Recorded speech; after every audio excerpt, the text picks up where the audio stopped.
It's beer o'clock on Real Ale Craft Beer. I'm revisiting a beer that I haven't had in 10 years. I say 10 years and then I put my hand to my mouth because, well, let's get the beer out first into a glass and see what we get. I was in that very garden there 10 years ago reviewing this very beer, St. Bernardus AB 12. It's a Belgian, it's described as a Belgian Abbey Ale, but it's more of a Belgian triple, if you want to call it that, more of a kind of... So Belgian doubles go up to 8%, Belgian triples go up to about 10%, and then quads go up to about 12% ABV. So I would say 10%, this is a Belgian triple, 330 milliliter bottle. There's the bottle cap. It's been brewed in St. Bernard, Belgian, Trappistenweg. Brown bottle. Let's get the beer out into a glass, see what we get. So yeah, I mean, it's been 10 years since I need to rephrase that. It's been 10 years since I reviewed it in the garden. So I'm looking forward to seeing what ooh, look at this. It's coming to say hello. I'm looking forward to what has changed in 10 years with my taste buds, because even 10 years ago I was 3 years into reviewing beer on YouTube, but I still think I was learning back then. I still think I was learning about Belgian blondes, doubles, triples, IPAs, American IPAs, all of these other wonderful beer styles. In fact, I'm quite open and honest to say that I'm standing here and I'm still learning about beer today. I don't think you'll ever stop learning about beer. Of course, if you're interested. So is there any yeast in the bottom of the bottle? Yes. Did you see the changing colour then of that beer? Now I know it's not a German, it's definitely not a German style beer where you necessarily have to put the yeast in, but I always do with these beers anyway. I think it's very important that you pour this kind of style of beer and then pour that last inch of beer into the glass. Because I'm going to be honest with you, I bought this beer in Tesco. It's around £2, £2.50 per bottle. But if it's very good as it was before, that'll be the best £2.50 you probably ever spent on a beer. We really are in a fantastic time for beer at the moment. You can go to Tesco and you can buy Belgian Trappist beers like this behind me, this in front of me. You can buy IPA, lager, pilsners, Weiss beers, creeks. We're in such a stout porters, sour beer. We're in such a fantastic world of beer at the moment and it's so accessible. I don't think there's ever been a time before where beer has been as accessible as it is today. I do feel sorry for the poor old bottle shops, I really do. Because when I bought this 10 years ago, I would have exclusively bought it in a bottle shop. That was the only place you could buy a beer like this, was in a bottle shop. But to be able to drive to a big Tesco and pick up a few bottles of this, I think it's bizarre. I still think it's absolutely bizarre because it's such a good beer. Should be such a good beer. One finger, slightly off-white head. Good levels of carbonation rolling up the side of the glass. And it's a deep, dark, almost look, well, I would say if you looked at that, it would look like a British Old Ale. British Old Ale. Let's get the aroma.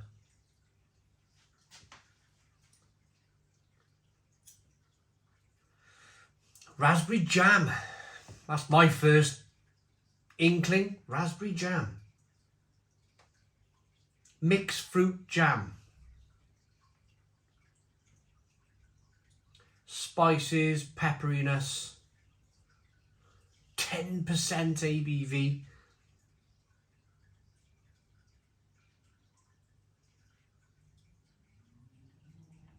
Yeah, just absolutely fantastic aroma. A little bit of that kind of biscuit malt coming through. Lots of sweetness We'll be honest, there's lots of sweetness here. Let's dive in. Cheers, everybody.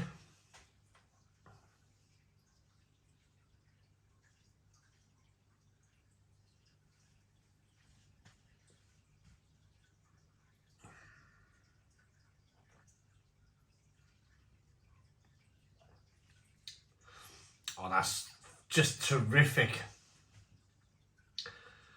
It starts off really sweet, and I was just about to talk about the sweetness, almost like I was just about to say, oh, it's a bit kind of overpowering and a bit too sweet for me. But then as soon as I was going to open my mouth and say that, the beer leaned over to being spicy and peppery and dry and bitter, with kind of almost prunes and figs and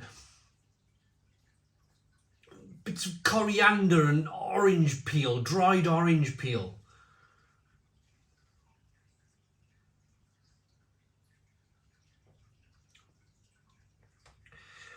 The carbonation's lovely in this beer, really lovely. It makes the beer very soft, subtle, but floaty. Does that make sense? The beer almost kind of floats around in your mouth.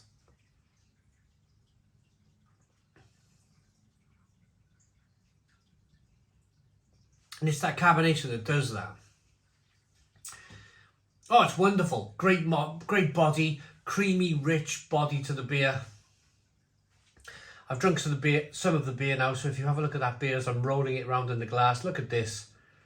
Absolutely terrific. Terrific.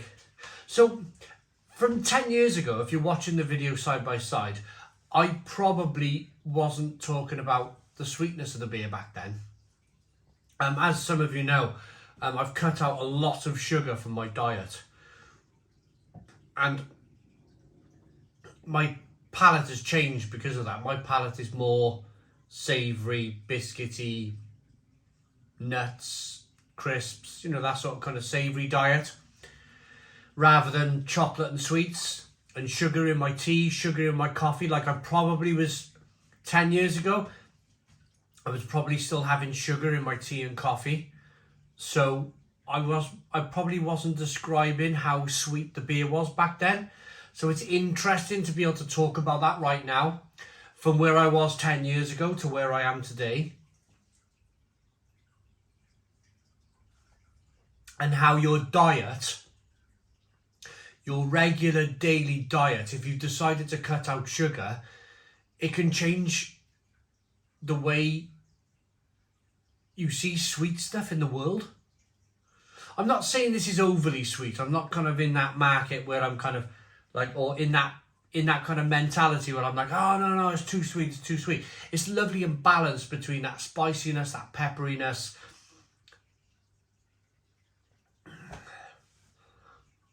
The prune, the fig, the dried orange peel, dried lemon peel.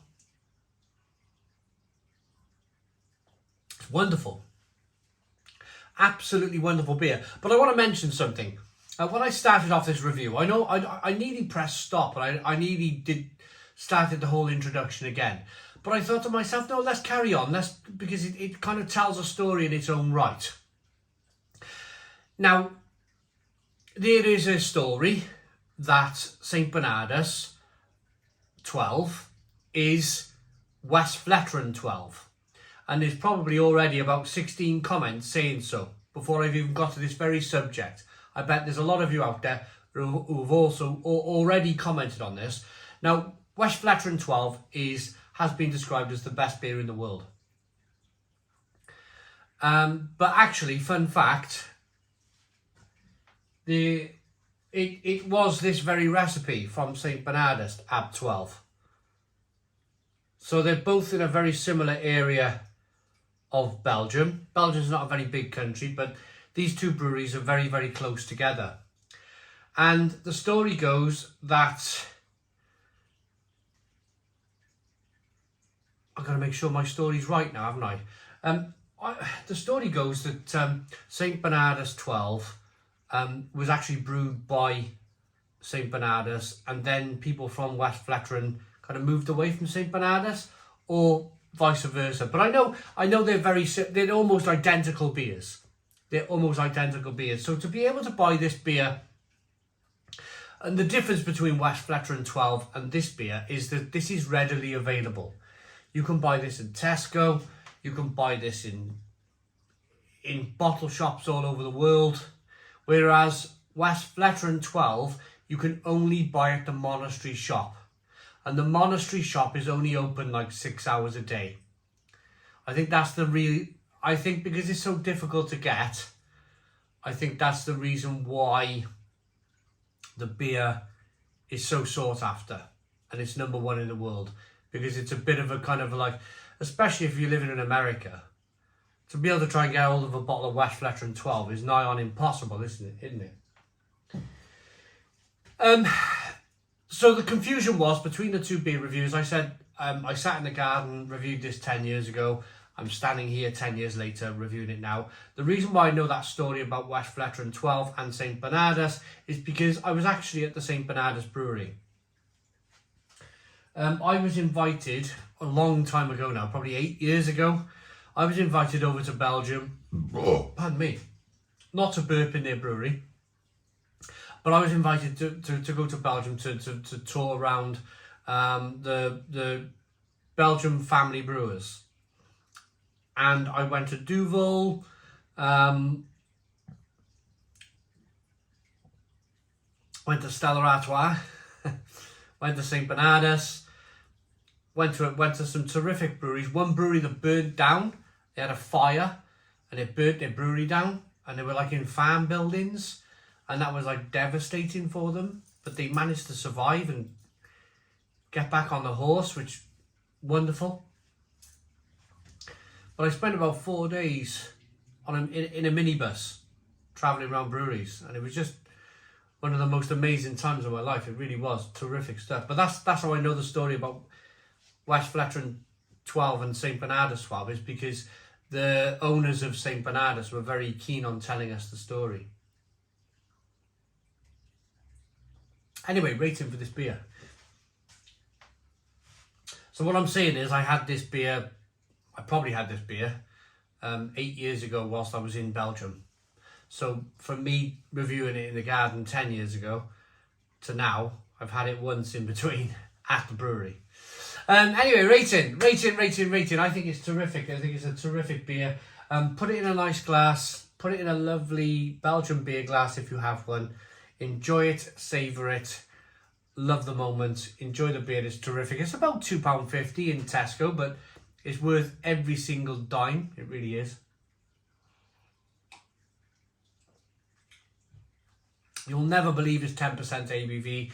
It's terrifically drinkable. It's a Stone the Crows 10 out of 10. 10 out of 10 from Real Ale Craft Beer. Please put your comments in the comments box. Subscribe to our daily beer and food reviews. Give us a big fat thumbs up. Boom. Cheers.